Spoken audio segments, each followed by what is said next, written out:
Hello, students, and welcome to Mr. Sandwich Reads. I am, of course, Mr. Sandwich, and today I'm going to read Chapter 18 of Donna Napoli's The King of Mulberry Street. Many of you have been following along, and that's why I wanted to make sure that we round out and finish The King of Mulberry Street, one of my favorite historical fictional books, based largely on, I think it was the grandfather, I think it says in the afterword, but the ancestry of Donna Napoli.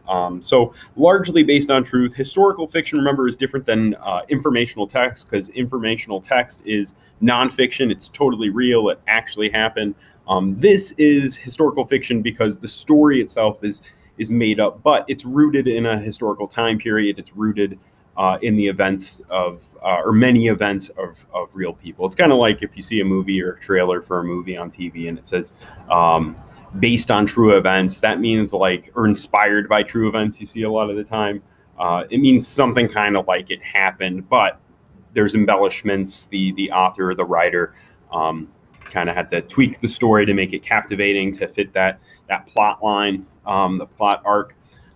So it's not exactly, but it gives you an idea of what life was like for the immigration. If you, or for immigrants at the time, if you, I don't know, the audio was an issue, but I had posted an interview with my father kind of talking about immigration, at least in our family ancestry.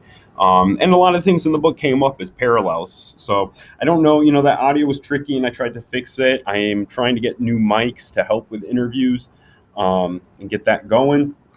But just to tell you that it is fiction, but just because something's fiction doesn't mean it's not realistic. And this is certainly an example of that. All right. I also just wanted to mention that the heat in my room is pumping today. So if I'm schwitzing, which means sweating like a pig, that is why. I tested the audio. I don't think you can hear the fan going. It's a little distracting to me, but I'm just going to try to read above it. But my mic here is pretty good. So let's move upward and onward. In the last chapter, it was called Things Go Wrong. It was a little misleading because there's Flag Day, which throws off their sales a little bit. The chapter starts where it rains on their abundance of sandwiches. They made more money, so they bought more sandwiches. That didn't quite work out because of the rain and the soggy sandwiches. But they make do. They find a way to sell the sandwiches at a discounted price. It's not quite what they wanted. But they're still doing all right. Let's see. Last paragraph of when we left off was right. We'd sell 1,000 sandwiches in no time. The money was coming in, and I'd spend mine on documents and a ticket before long. So even though the chapter's called Things Go Wrong, it ends on a positive note. All right, the next chapter is, oh, by the way, Calabrese, I've been mispronouncing as Calabrese. I just found out recently it's Calabrese. So I'm going to take that accent off if that comes up again, but I apologize about the mispronunciation. All right, this is chapter 18, Signora Esposito, 183. Signora Esposito, chapter 18. We crossed the street in stunned silence, even though I understood the numbers. $5.15. Wow. We need a bank, I said finally. We need Grandinetti. We went up Mulberry to Grandinetti's without another word. There were a couple of women in the store, and Grandinetti looked at us through the window and shook his head. So we waited out on the sidewalk. When the customers finally left, I rolled the handcart into the storeroom. I picked loose produce off the floor and arranged it into piles. I jerked my chin toward the corner where the broom stood. Gaetano took the broom and swept. Neither of us said anything. Grandinetti scratched the back of his neck and watched us. Then he took out a pencil and walked around the store, making a check of inventory. Finally, he brushed his hands off and put them on his hips. Okay, I get it. You're trying to make up, but it won't work. Make up? And suddenly I realized. I'm sorry we were late. And where's my towel? Some kid stole it. That's it, said Grandinetti. I can't lend you my things anymore. They're too important to me. How much does the handcart cost? Asked Gaetano. I traded for it, used, but to replace it, I'd have to pay $2.50. Let us keep it, said Gaetano. He put $2.50 on the counter. Buy a new cart. It's a good deal for you. I gulped. Gaetano reached in his pocket again. And hey, here's 10 more cents for the towel. Grandinetti blinked. How'd you get so much money? The sandwich business is good, said Gaetano. That good? Gaetano emptied his pockets onto the counter. Will you keep our money for us at night? I said. Grandinetti slowly counted it. Give it to your mother. He can't, said Gaetano. She's not here. You told me you don't have a father? Grandinetti wiped his nose with the back of his hand. Now is Gaetano saying you don't have a mother either? Sure I have a mother, I said. In Napoli. Grandinetti threw up his hands. I'm not getting mixed up with a padrone. If you don't want to give the money to your padrone, you'll have to find some other solution. I don't have a padrone. Grandinetti stared at me. You're alone? I've got Gaetano, I said, and Tin Pan Alley. Who? Another kid, said Gaetano.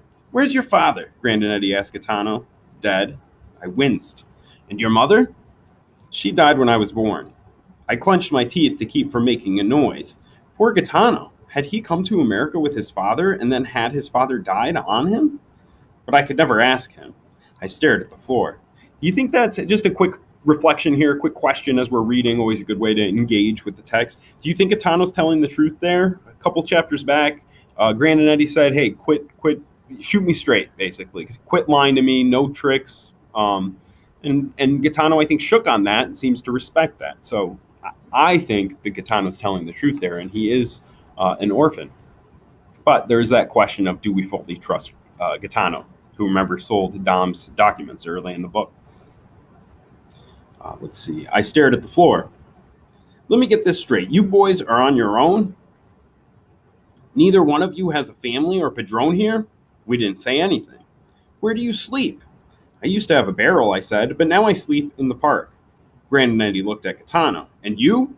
I take care of myself. Grandinetti shook his head in disgust. There's too much of this going on. Too many kids on their own.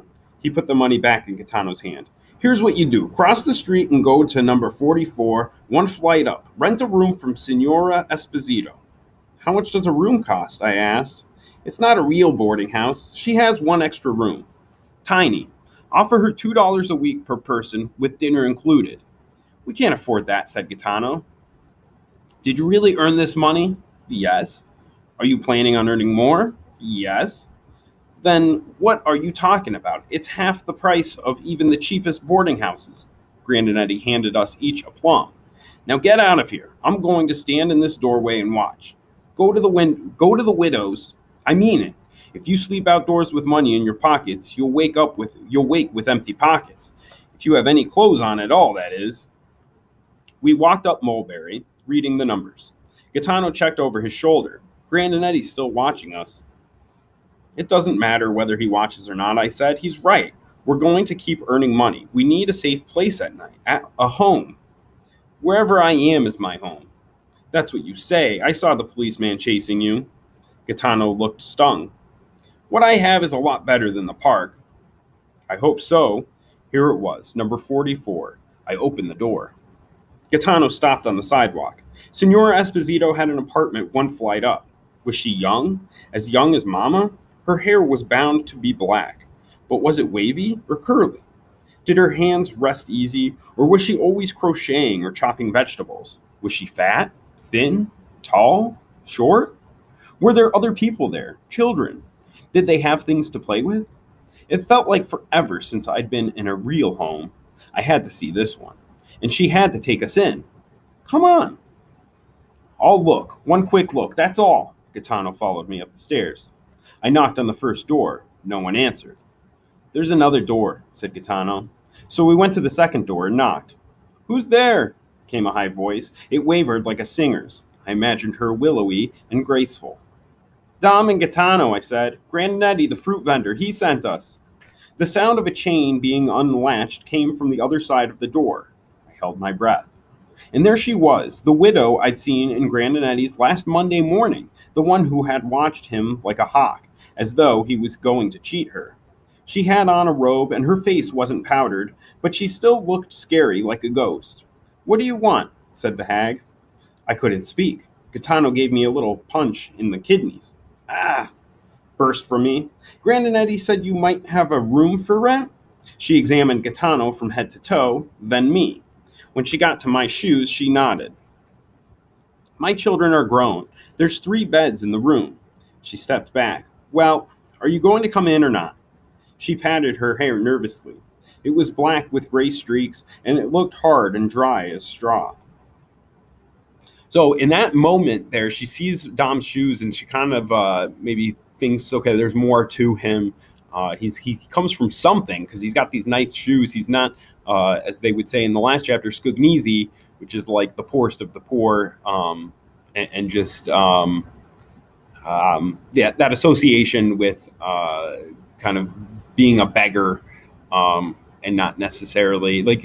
I think the shoes here help him establish like we have good intentions. We wouldn't be here unless we had something to give. Like we do have, they'd have some money, right? He's got the nice shoes. So they're not just going to beg with nothing in exchange. And even at Grandinetti's, right from the start, he starts by sweeping and arranging the fruits. So just a little life lesson there that to give something, even if you have nothing literally to give, you can kind of help out around, grab a broom, do something, make yourself useful. Same thing on the ship, make yourself useful, and people will come around and kind of exchange something there. But the shoes Mama gave him to help as a lifesaver. And in this moment, it's a subtle moment, but Signora Esposito looks at the shoes and kind of, as she's judging his character, says, okay, come on in. It was black she patted her hair nervously. It was black with gray streaks, and it looked hard and dry as straw. The door opened into her kitchen. A pot of bones simmered on the stove. I wondered if she'd collected them from garbage cans. We followed her across a dark, cluttered living room and down to the end of a narrow hall. She opened a door. It was a sunny room with a set of drawers, 3 beds, a tattered rug. The mirror was chipped. The sheets were patched. The wallpaper hung free in one corner. There was no extra space anywhere. Everything in the room felt old and well used and homey. We could sleep in that room without wondering what might crawl over you in the night. You could sleep in that room without wondering what might crawl over you in the night. We'll take it, said Gaetano. $1.50 a week with dinner. So he's shortchanging from what Grandinetti had said. I glared at Gaetano. He'd seen the pots of bones, too. He knew she was poor. She pulled on a limp lock of hair. $1.50 won't pay for dinner every night. $2, I said, each. She pursed her lips, and now her eyes grew shrewd. That's still not much. And we'll do odd jobs. I pointed at the wallpaper. You could use extra hands around here. She put out her palm. $4 total, then. Due every Tuesday. Gaetano stepped in front of me. Is dinner ready? He's wasted no time there. What do you think I am, a fortune teller? I had no idea you'd be coming tonight. There's barely enough for me. Then we'll pay tomorrow night, said Gaetano, at dinner, and we'll pay less this time because we're getting one meal less. We'll pay $3. Signora Esposito sucked in her breath. I could see in her eyes she was trying to figure out if she was getting cheated. $3.50, I said. Very well. So that night, I stretched out in a bed. Back in Napoli, I'd slept on 2 chairs pushed together. Since then, I'd slept in all kinds of places. The floor under Eduardo's bunk on the cargo ship, the top deck of the Città di Napoli, the barrel, Central Park. A bed, my own bed. I put my shirt and pants neatly in a drawer, careful to keep my underthings on. Mama had said, don't undress with anyone around, and slid between the clean sheets. We had plenty of money to start out our business day in the morning. But lunch the next day would be a sandwich, and dinner would be whatever Signora Esposito made, which was bound to be something different from a Pirano sandwich. Everything's going our way, I whispered into the night air. So here he's even eating better. We've seen that change from the orange piece, getting sick on the dirty ice cream. Now he's got a sandwich for lunch, and Signor Esposito is going to feed them dinner. Everything is going our way, I whispered into the night air. Gaetano didn't answer. I could tell from his breathing that he wasn't asleep, but if he wanted to pretend, that was okay with me. Maybe I'd spooked him. After all, you could invite bad fortune merely by thinking life was good.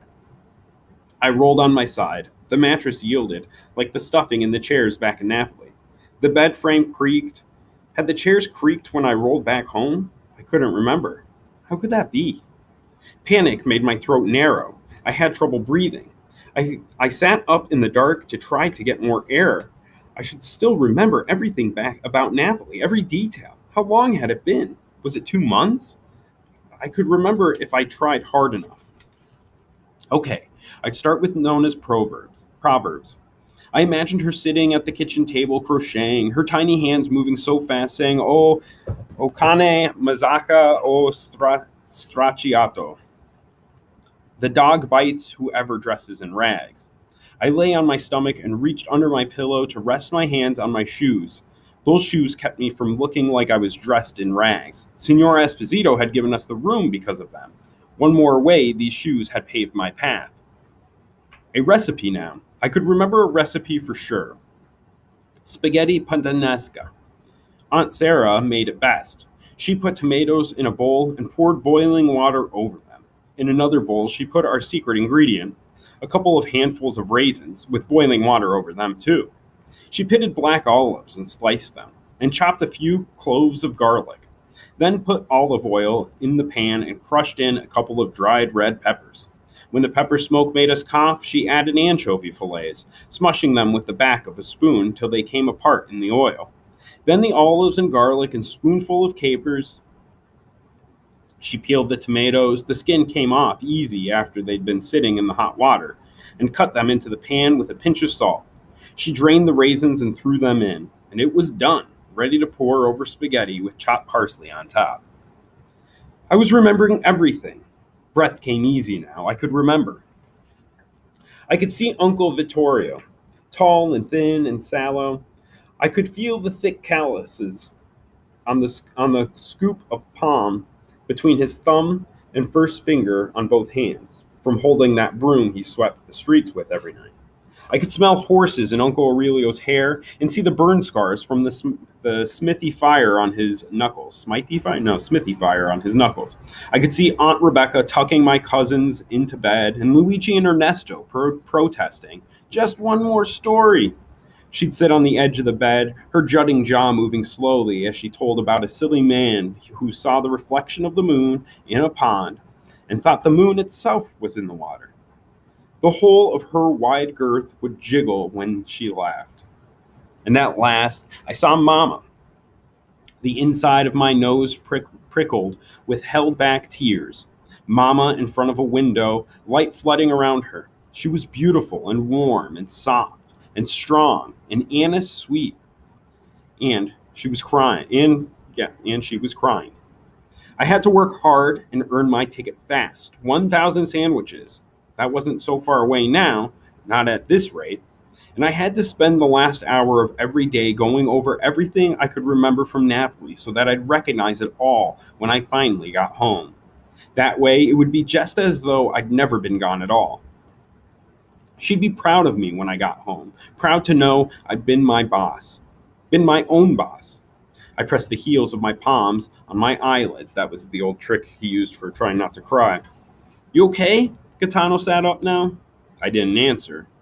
What you told Grandinetti about having a mother back in Napoli, well, I figured she was dead, died on the ship over. A lot of women do. He went silent. She's not dead. She paid my passage on a cargo ship. Cargo ships don't take passengers. Oh, you mean you were a stowaway? She put you as a stowaway all alone. What kind of mother would do a thing like that? What are you saying? That's not how it was. She was supposed to come with me, but this bad guy on the cargo ship wouldn't let her. What'd he do to her? I don't know. He told me to go hide, and he said he'd hide her someplace else, and then she was gone. Sounds like she wanted you to go alone. Don't say that. You said it yourself. I did not, you stinker. You said she paid your passage. She didn't pay her own passage. That's not true. Shut up. My heart was beating so hard, I couldn't hear anything else. I dropped back on my pillow and listened to the drum in my head. After a long time, Gaetano said, Yeah, what do I know? He lay down on his side. Good night, Dom. My head was finally quiet. Why did I tell Gaetano that Mama had paid for my passage instead of saying our passage? Was that really what I'd heard her tell Franco when she was arguing with him? I couldn't remember. I went over that last morning in Italy. Mama dressed me in my Sabbath clothes with my new socks and shoes, like a traveler. She wore an ordinary dress, and she carried nothing extra. No bundle of treasures, none of the things that the immigrants at Ellis Island carried. But I was her treasure. I was all she needed. She didn't mean for me to go alone. No one would think a 9-year-old could make it on his own.